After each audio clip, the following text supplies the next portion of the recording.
ನಮಸ್ತೆ ಸ್ನೇಹಿತರೆ, ನಾನು ನಿಮ್ಮ ರೇಖಾ ಕನ್ನಡತಿ. ನಿಮ್ಮ ಆರ್ಕೆ ಮೀಡಿಯಾ ಚಾನಲ್ಗೆ ಸ್ವಾಗತ.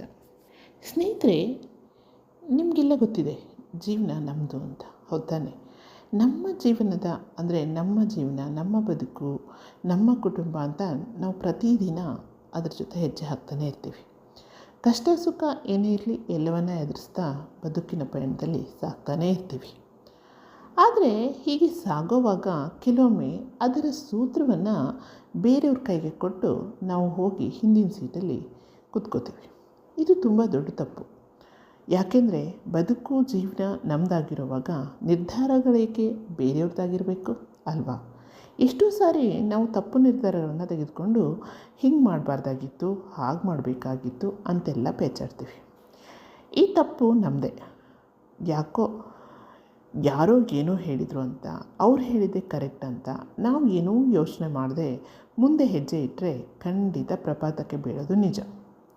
ಬಿಟ್ಟಿ ಐಡಿಯಾಗಳನ್ನು, ಬೇಡವಾಗಿರೋ ಸಜೆಷನ್ಗಳನ್ನು ಸಾಕಷ್ಟು ಜನ ಕೊಡ್ತಾರೆ, ಸಾಕಷ್ಟು ಸಿಗುತ್ತೆ. ಆದರೆ ಅಲ್ಲಿ ನಮ್ಮತನ ಮಾಯವಾಗಿರುತ್ತೆ. ಸ್ನೇಹಿತರೆ, ನಮ್ಮ ಕುಟುಂಬ, ನಮ್ಮ ಮನೆ, ನಮ್ಮ ಮಕ್ಕಳ ವಿಚಾರದಲ್ಲಿ ನಿರ್ಣಯಗಳು ನಮ್ಮದೇ ಆಗಿರಬೇಕು.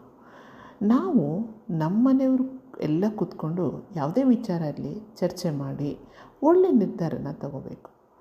ಅಲ್ಲಿ ನಮ್ಮ ಜೀವನ, ನಮ್ಮ ಮನೆ, ನಮ್ಮ ವಿಚಾರಗಳನ್ನು ನಾವು ತುಂಬ ಪರ್ಸ್ನಲ್ ಆಗಿರೋ ವಿಚಾರಗಳನ್ನು ಮತ್ತೊಬ್ಬರ ಹತ್ರ ಖಂಡಿತ ಶೇರ್ ಮಾಡ್ಕೋಬಾರ್ದು.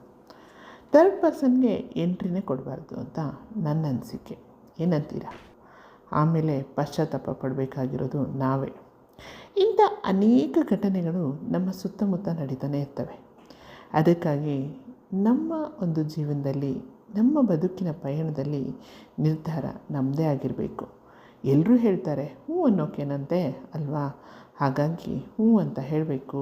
ಮುಂದೆ ನಮ್ಮ ಯೋಚನೆಗಳನ್ನು ನಾವು ಮಾಡಿ ಸರಿಯಾದ ಹೆಜ್ಜೆಯನ್ನು ಇಟ್ಟಾಗಲೇ ಸುಗಮವಾಗುತ್ತೆ ಪಯಣ. ಏನಂತೀರಾ? ಹಾಗಿದ್ರೆ ನಮ್ಮ ನಿರ್ಧಾರಗಳನ್ನು ನಾವೇ ತಗೊಂಡು ನಮ್ಮ ಜೀವನದ ಹೆಜ್ಜೆಗಳನ್ನು ಸರಿಯಾಗಿ ಇಡೋಣ ಸ್ನೇಹಿತರೆ.